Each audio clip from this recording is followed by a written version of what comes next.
Welcome to Supply Chain Now, the voice of global supply chain.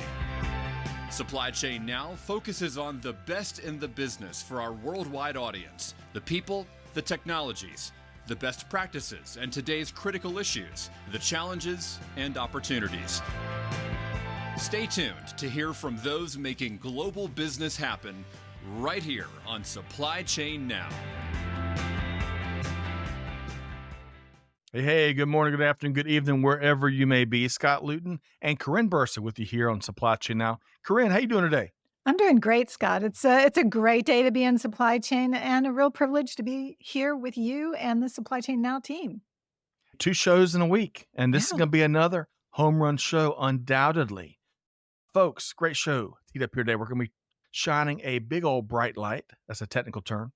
Big old bright light on a growing challenge across global supply chain, cargo theft. According to some estimates out there, cargo theft is up almost 50% here in 2024 over last year. But there's good news. We're going to be sharing critical data, insights, and actions that supply chain leaders got to be aware of so they can take them as they look to mitigate this big risk moving forward. Corinne, should be a timely show, huh? Absolutely, Scott. I cannot believe that stat you shared, 50% increase in theft. Now, I heard in some of the research I did that 2023 last year had a 40% increase. So when you look at consecutive years, this is a real challenge. I'm really looking forward to hearing what our guest speaker has to say today. Corinne, I am as well. And you know what? What compounding the data you shared there is it doesn't get enough attention and visibility. So we're here to help change that. We got a wonderful guest, so stay tuned. All right, Corinne, ready to get to work? I'm ready. I want to welcome in our guest here today. We're going to have a lot of fun. We're going to educate, inform, and laugh a little bit as we reminisce on things across supply chain and baseball. So with all that said, let's welcome in Richie Daigle, Enterprise Account Executive with Tive. Hey, Richie, how are you doing? Hey, Scott, doing well today. Thanks for having me on.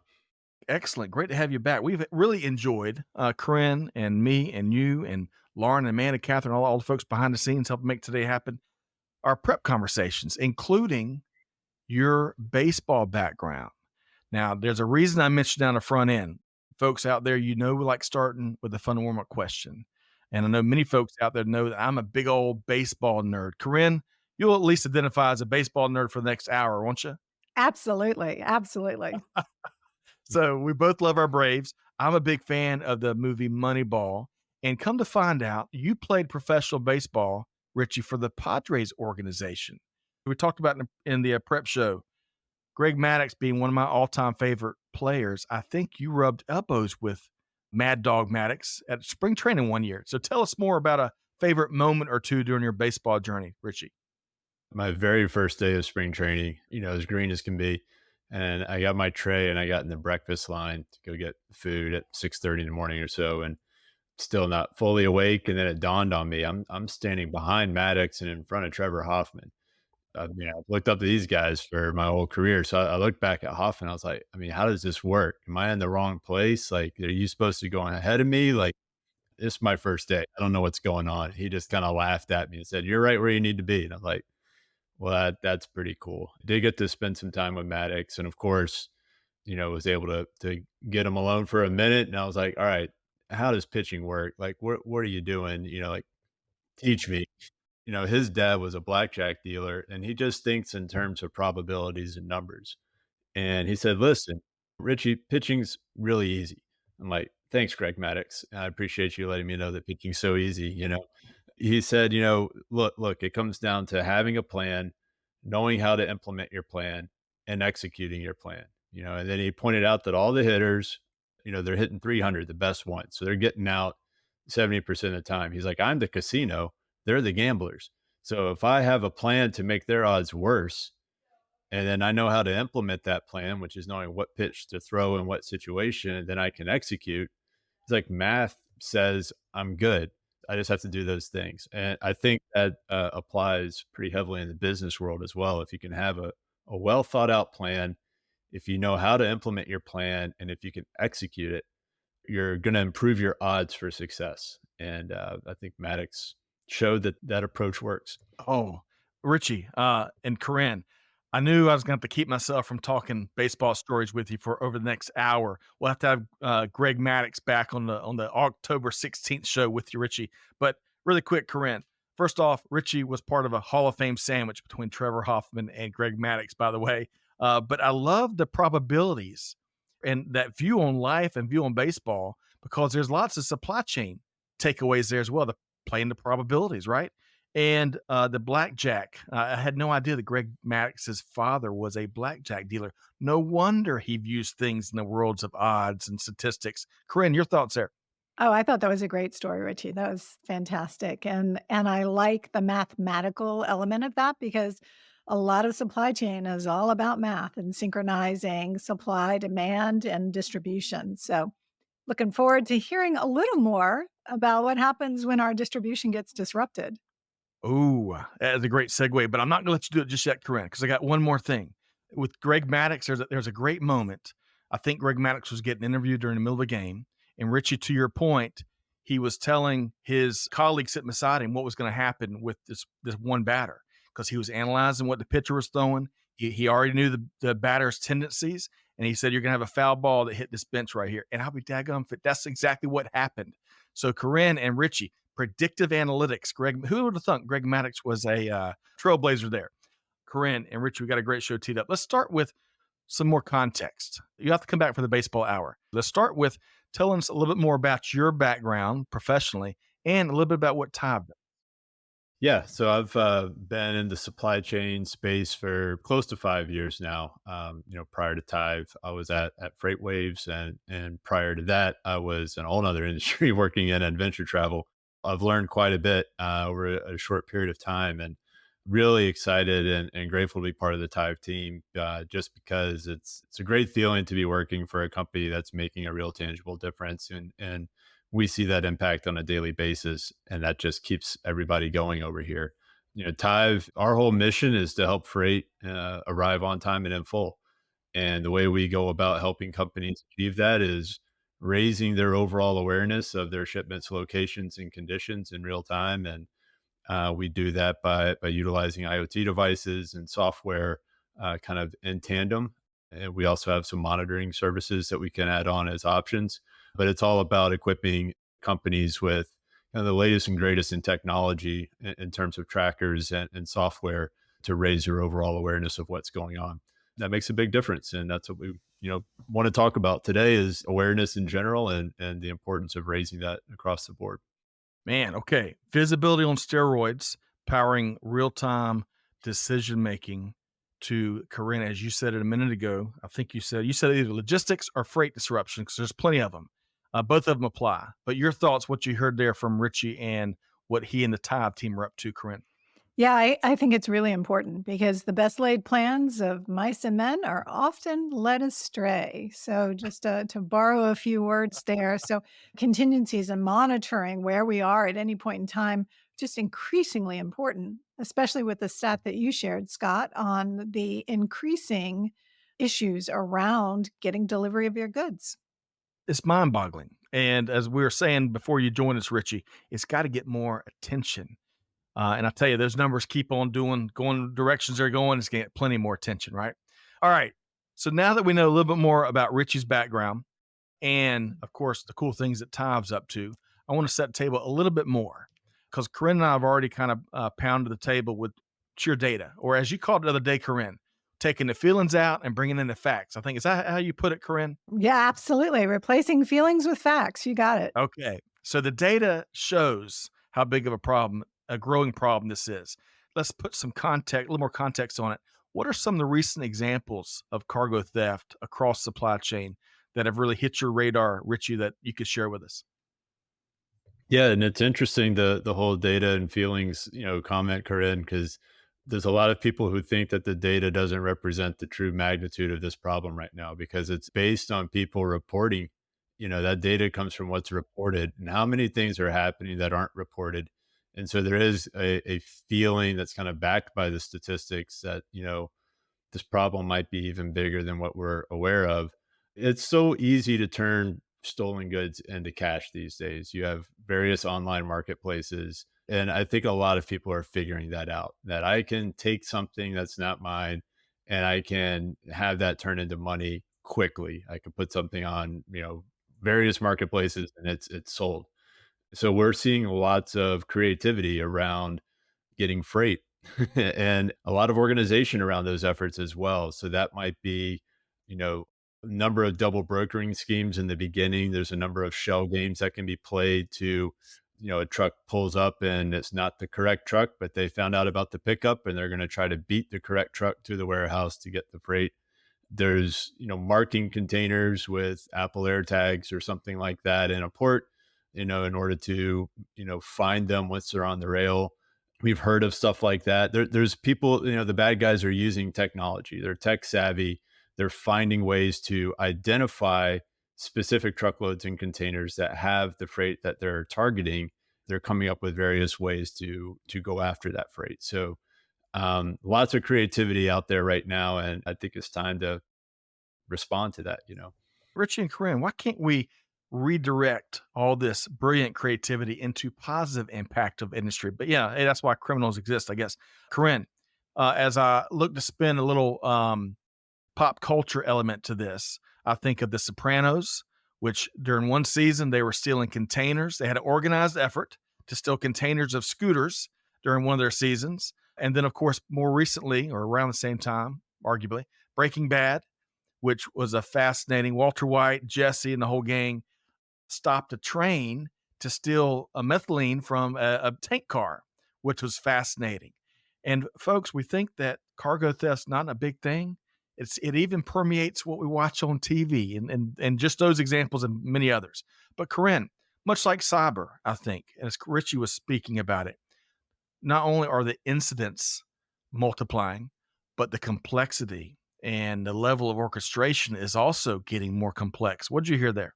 Yeah, absolutely. And even the simple example, Richie, that you shared about using an Apple AirTag to, identify cargo that thieves are interested in. I'm with you, Scott. If we could just use all that creativity for good instead of evil, imagine where we would be and how supply chains would perform. It is a very real issue, especially around these high value or highly marketable goods. And it's happening everywhere from food to luxury goods to sporting goods, to take us back to sporting goods, to high value ingredients in the marketplace. That's right. Strategic, tactical, all points in between. And we're going to dive into defining this risk a lot better here as Karin and I and the rest of us all here learn from Richie and what they're doing over at Tive. So let's move into our main topic. Now that we've gotten some context out on the table, we've kind of set the table a bit. Our main topic today, unpacking cargo security, defining what puts freight at risk. Risk being a critical topic in so many different ways here in 2024 and beyond. Let's identify some of the key factors that put freight at risk. Richie, tell us more about accidental risk versus intentional risk. Your comment about TV shows, I got to bring up The Wire in season 2 of The Wire. And as old as that show is, they showed some like kind of shell games with how they could hide containers and steal containers. And I understand it was a pretty realistic show. If it was that complex, like, I don't know, 20 or 25 years ago, whenever that show was made, like, think what it's like today. I think, like, as far as risk goes, like the kind of accidental risk, if you will, things happen that you can't predict. It could be weather, it could be a traffic accident, it could be a truck breaking down, it could be a driver who gets sick, it could be a reefer unit that breaks unexpectedly. There's all kinds of things. I mean, if you worked in supply chain, things happen. Stuff hits the fan, like things just go haywire that's out of anybody's control. So I think those are all risks, and there are things that you can do to lessen those risks across the board, but they're kind of, you don't see them coming. No one sees a car that's going to broadside them on the freeway, if you will.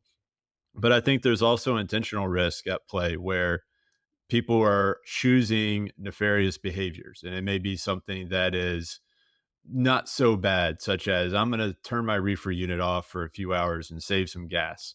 Well, that does put the freight in the back at risk, because you're playing around with the temperatures and you may not know the sensitivity of those temperatures in that scenario.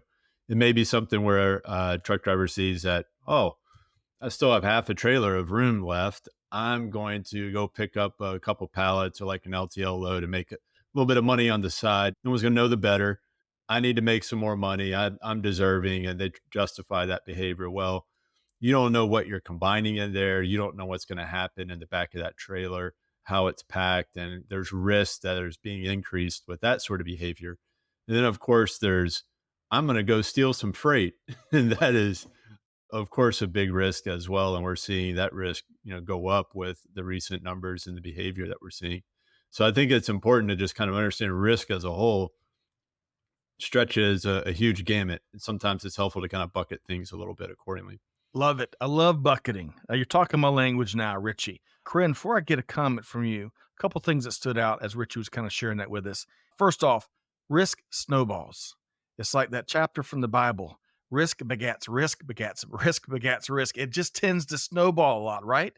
And then the other thing that came to my mind, and Richie, correct me if I'm wrong, but I think I'm following you between accidental and intentional. So I think about having a desktop computer on, maybe during a lightning storm, and lightning zaps your computer, knocks it offline. It's more accidental, right? Versus an intentional high-end cyber criminal unit penetrating your computer, stealing your stuff, and telling you, hey, pay us $1 million and you'll get your Amazon order details back.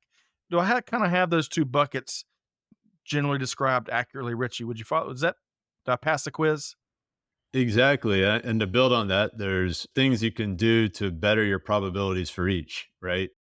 Like maybe not leave your computer on and plugged in during a lightning storm, and then maybe, install some sort of software that's going to keep the bad guys out of your computer. So there's still steps that can be taken, like we were talking about earlier, like make your probabilities better and more in your favor. That's right. Playing odds better and embracing countermeasures. Okay, so Corinne, we're about to dive in a little bit deeper into accidental risk and intentional risk, but I think this is just initially these buckets might be living in people's blind spots a bit. Your thoughts there, Corinne? Yeah, I think it's a great way to consider the risks and disruptions, right? So as supply chain professionals, our goal is, to plan and source and distribute goods, and we're trying to be lean and mean with the inventory we're holding in our network. So a disruption in that actual freight or shipping process is a big disruption for us because those are typically finished goods or high value goods that we're looking at as raw materials or inbound into our businesses. We need to control what we can control and take, as you said, or as Richie said, countermeasures to ensure the timely and in good condition delivery of our products. Yes, well said. Because if that freight doesn't get there on time and full, it really slows down revenue generation. And in good condition. Well said, Corinne. Richie, so accidental risk. Accidental risk. Let's dive a little bit deeper in some of those examples and subcategories, I guess, if you will. Yeah, I think there's, mechanical failures, whether it's an engine, a reefer unit, there's any number of things that can happen with all of the mechanisms that are moving freight. There could be delays that could lead to various delays. There could be weather events. There's a hurricane coming up right now that is going to cause changes to routes and a number of different things. I think that you can go a number of different directions with these kind of accidental risks. Things happen. I think what's important is how quickly can companies find out what's going on? What's the speed to knowledge? What is the speed to awareness? It's one thing to learn about a disruption 5 minutes after it took place versus 8 hours after it took place.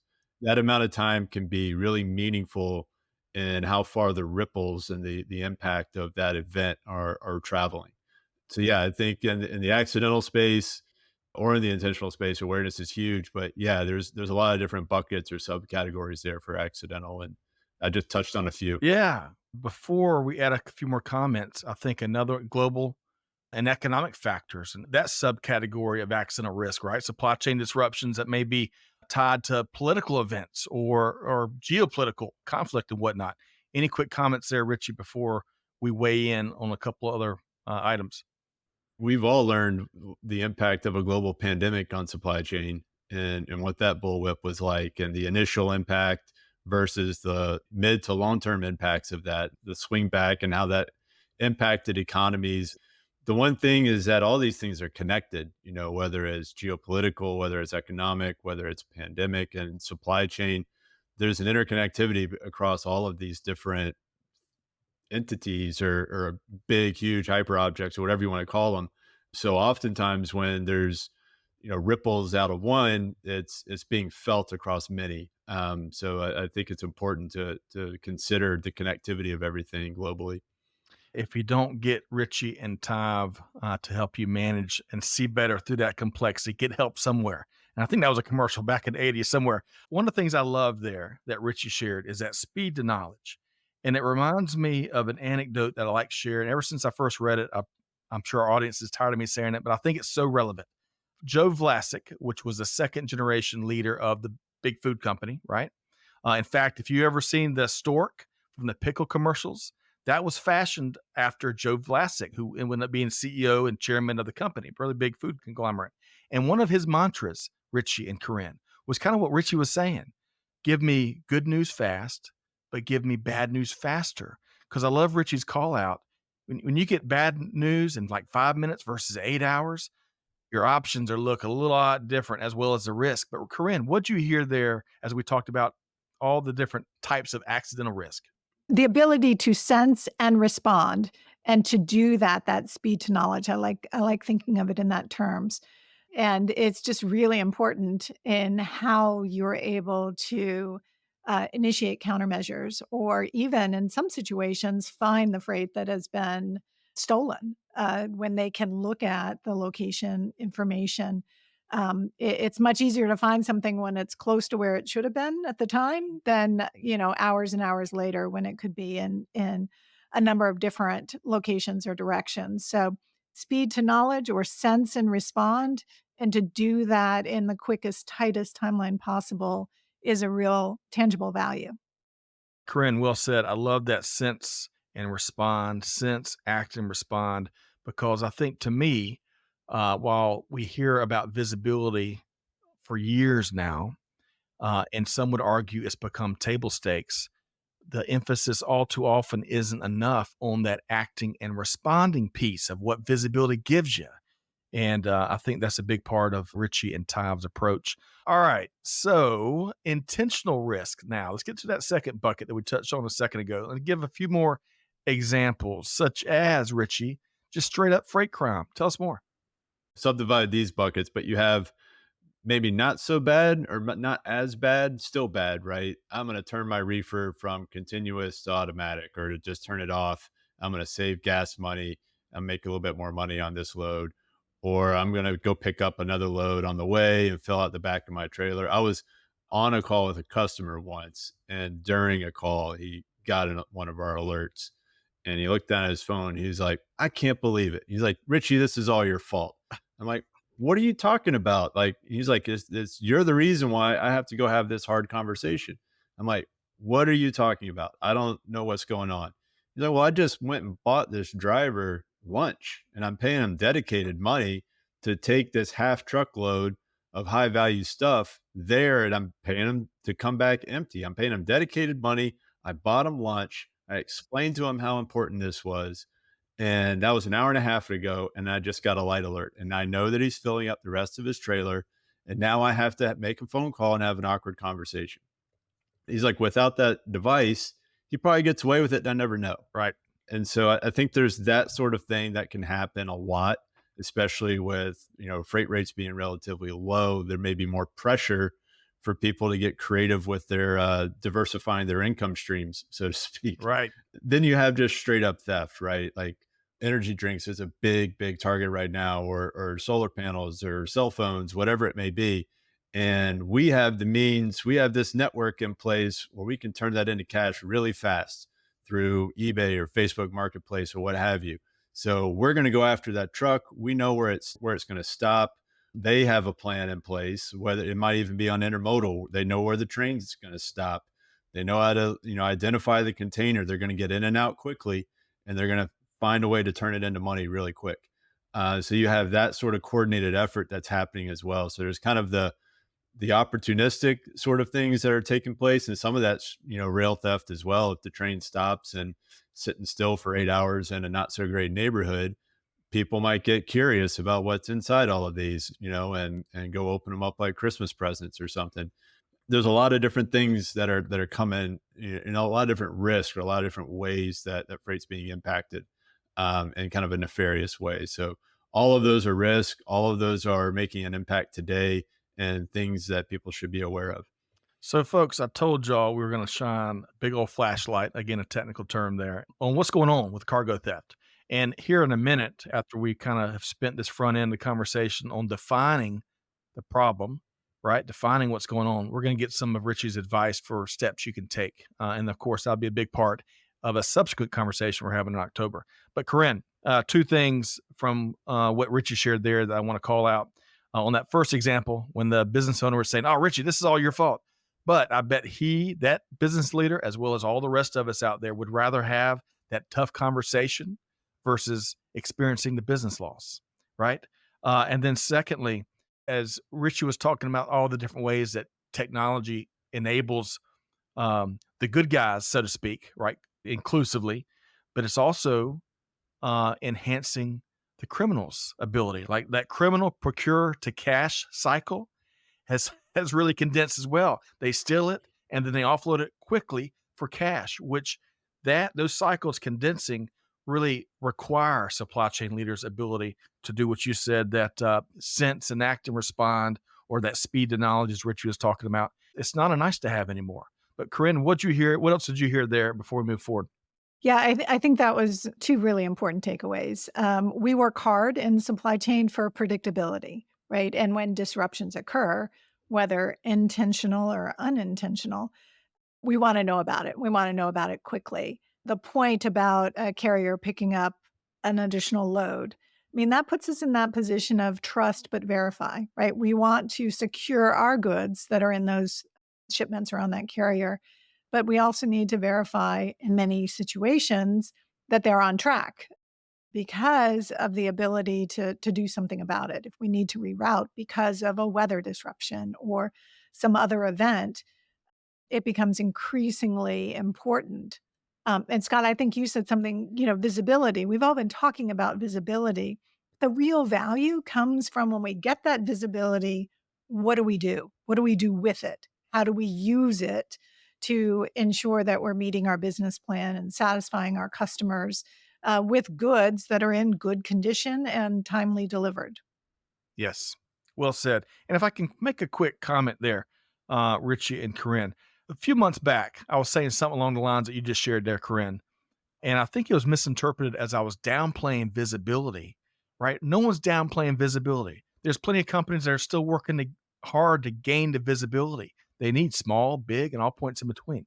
No one is downplaying visibility. But as Karin was talking about, the emphasis on what you do when you have it, that is the heart of the matter, in my view, at least. So not downplaying visibility.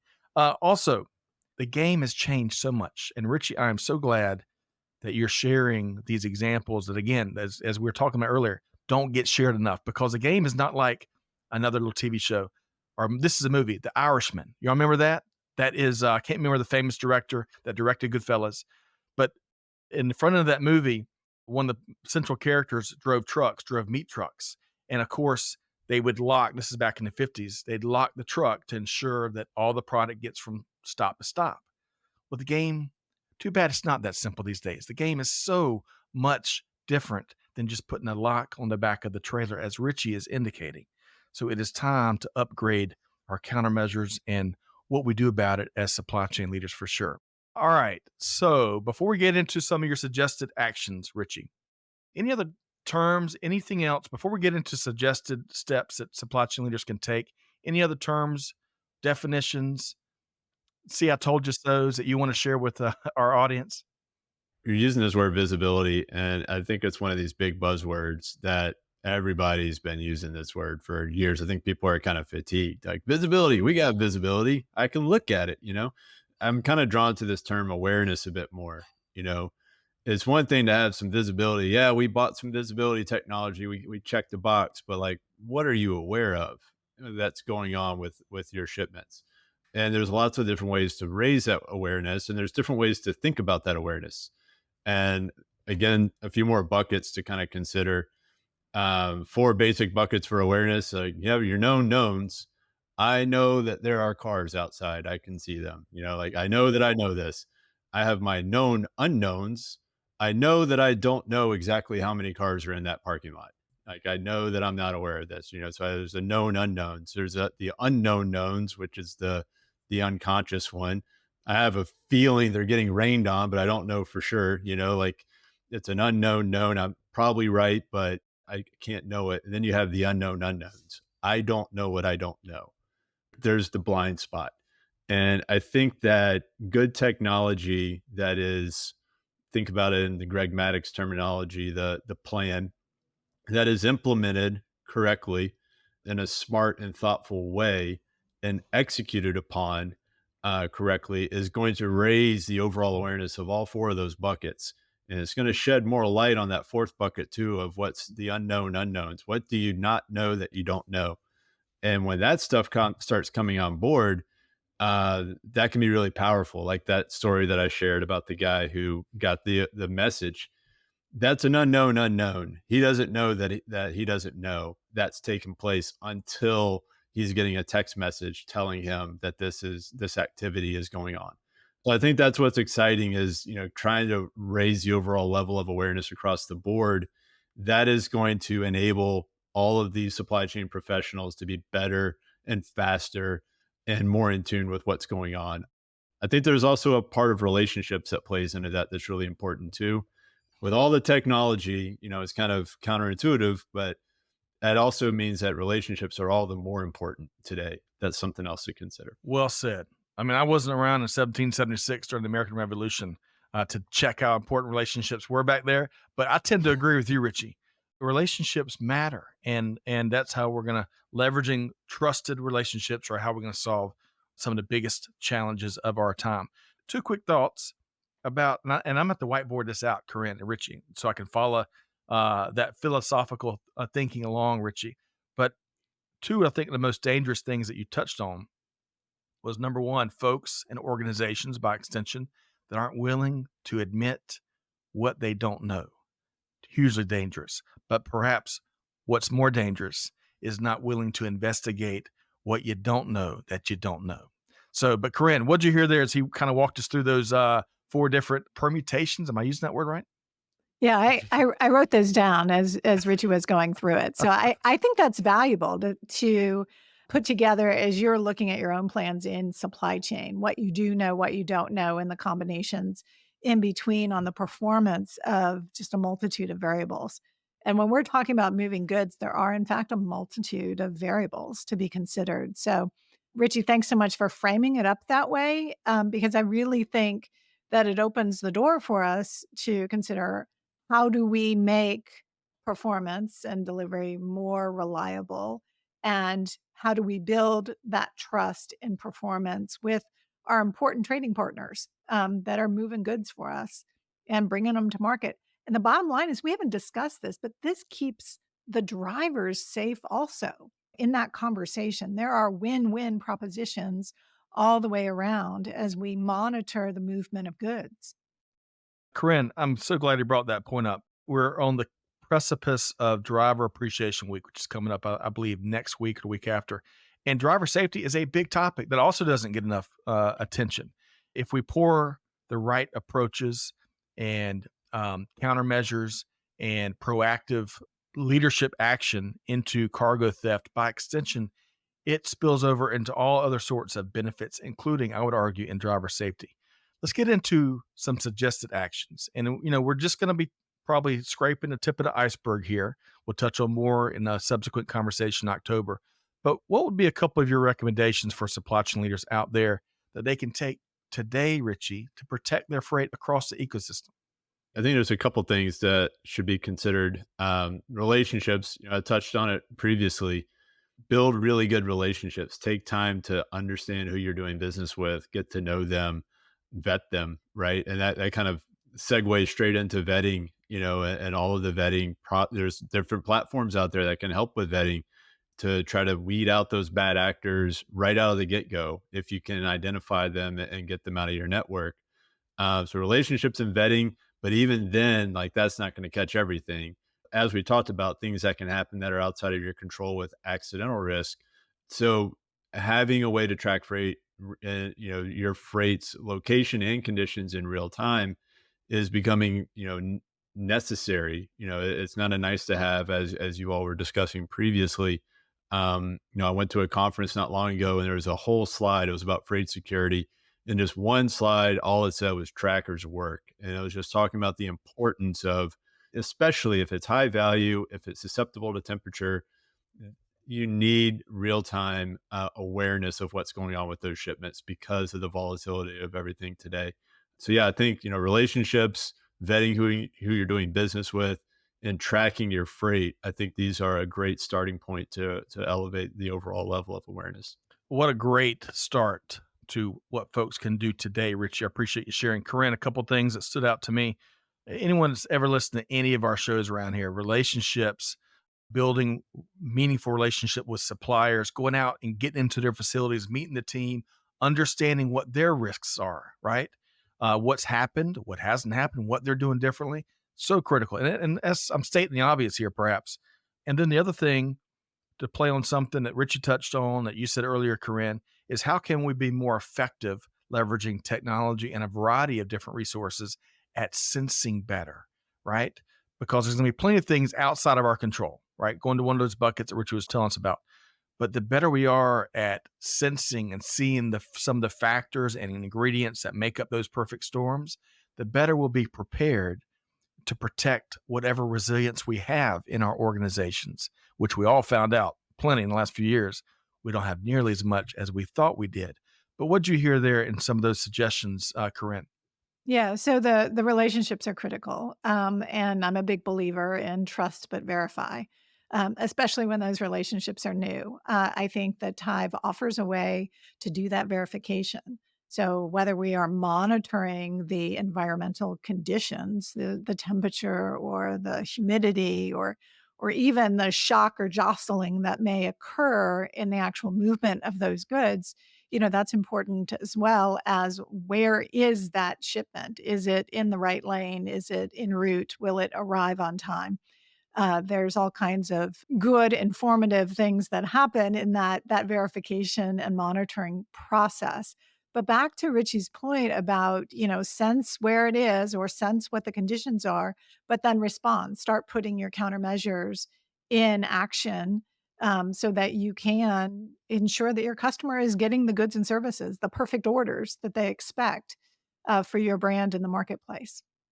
Yeah, very well said there. And before we're going to offer up a couple resources to folks in just a minute and make sure folks know how to connect with Richie. But as you were sharing that, Karin, two other thoughts came to my mind. Chain of custody. Well, to best protect chain of custody, we've got to take a modern day forward looking technology approach. One of many other things we could do. So it's critically important, especially when you think about pharmaceuticals, food, temperature controlled items, you name it, and many others. And then secondly, sustainability. The better we are at mitigating all these risks that Richie and we've been talking about, Karin, there'll be some more spillover effects there on what everyone wants, which is more sustainable, real outcome-driven sustainability gains across our global supply chains. And that is also one of the great byproducts of better freight management, risk management, and mitigating the cargo theft risk that is out there. I need one more. I need that 19th cup of coffee, Richie and Karin.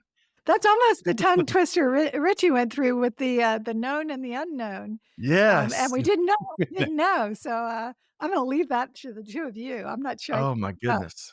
I don't have those statistics memorized, but the statistics of the amount of freight that goes bad, like food that goes bad in transit, and the percentage of pharmaceuticals that go bad in transit are really sobering. And so the sustainability, we always talk about solving world hunger and helping people be healthier. There's a huge amount of freight that's going bad that's carrying very important cargo, whether it's food or medicine. So yeah, I think there's definitely opportunity to make a positive change there. Undoubtedly. I agree with that 1000%, Richie and Karin. And by saying that, I'm showing y'all my lack of mathematical prowess. All right, Richie, you stay on the go when you're not enjoying the beautiful Chattanooga, Tennessee landscape.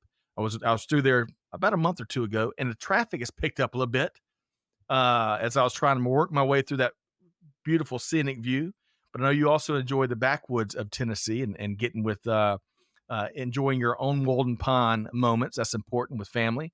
But when you're not enjoying gorgeous Tennessee, or if you're not out across events, across the supply chain landscape, how can folks track you down for a cup of coffee, talk shop, and figure out how they can do things better in their supply chains? How can folks reach out to you, Richie? Yeah, definitely. Thanks for that. And the traffic in Chattanooga is not traffic by Atlanta standards. Like those are two different definitions. Just to clear the record there. But yeah, you can find me on LinkedIn. Please feel free to reach out to LinkedIn. I check it probably more often than I should. And then also the Tive website. You can reach out there. And then my email is richie.daigle@tive.com. So feel free to send an email as well. Awesome. And we're going to be dropping a link or two there. And I would just add, speaking of traffic, Karin, and all three of us have Atlanta roots in some ways, shape, or forms. Maybe I was setting the wrong expectations. I was expecting to drive through Chattanooga and look at these mountains as I work my way on the other, kind of through the city. Maybe it's because I couldn't do that, and it took me about 25 minutes to get through. Maybe that's why it seemed like awful traffic. But regardless, gorgeous city, and we're gonna make sure folks know how to connect with you, Richie Daigle. Corinne, have you been through Chattanooga lately?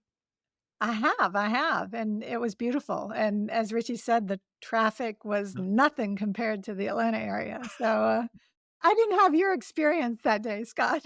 All right. Hopefully that's the outlier then. I'll drive up through again. But next time we'll have to get together for an adult beverage and talk shop a bit, Richie, Corinne, and Richie, because the conversation's not done.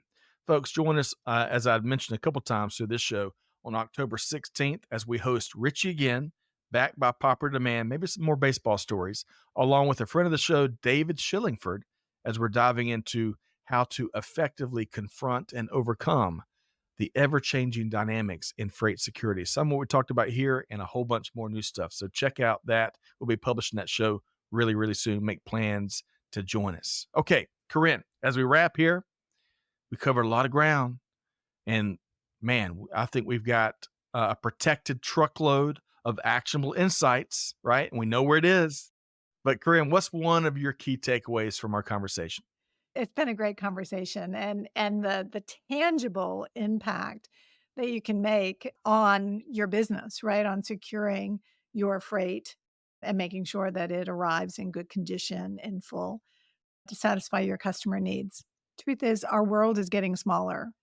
So our nodes, our connection points, are getting closer and closer together, and we need the ability to monitor those and monitor not only the condition of our goods, but that our goods are en route and on time for our customers. So I think Richie's given us a few things to think about, and realizing that we don't know what we don't know, or Richie, I'm not going to say this right, the unknown unknown. The unknown unknown. I didn't know what I didn't know.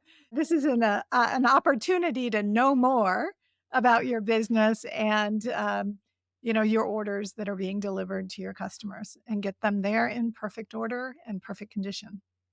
Love that. What a great sentiment to wrap the show on. I can see Richie pitching on the pitching mound now as he kind of tries to figure out what the batter's expecting, what he knows, what he doesn't know. It's part of the pitcher psychology. We'll touch on that next show. But I thought kind of what Richie and Corinne was saying, I want to revisit what Karai said, the Tive mission to pioneer beyond what we thought possible. And man, the art of the possible has been changing dramatically in recent years. So while the challenges and the complexities and the bad actors are great, together we're greater. And I appreciate what Richie and the Tive team are doing. Richie Daigle, Enterprise Account Executive with Tive. Richie, so great to have you here today. Thank you, Scott. And Corinne, I've really enjoyed the conversation, and look forward to the next one. I do too. Karin Bursa, wonderful conversation. 2 in the same week. Really enjoyed your perspective here today. Thanks for having me. And Richie, thanks for the education. I feel like I'm leaving with a new PhD in cargo theft here today. You two are too kind. So, folks, but that's not good enough. Just being more informed and being more educated isn't good enough. It doesn't cut it. We got to take one thing that Richie shared here today and put it into action, right? Our teams, our organizations, our suppliers, our customers, not only are they expect it, they're waiting for business to be done better and easier with less friction and certainly less theft. So take one thing that Richie shared, put it in action, deeds, not words here today. And on that note, on behalf of the entire team here at Supply Chain Now, hey, be sure to connect Richie. Check out that white paper. Join us on October 16th. Connect with Karin across social as well. But whatever you do, hey, do good, give forward, be the change that's needed. And we'll see you next time right back here at Supply Chain Now. Thanks, everybody. Thanks for being a part of our Supply Chain Now community. Check out all of our programming at supplychainnow.com and make sure you subscribe to Supply Chain Now anywhere you listen to podcasts. And follow us on Facebook, LinkedIn, Twitter, and Instagram. See you next time on Supply Chain Now.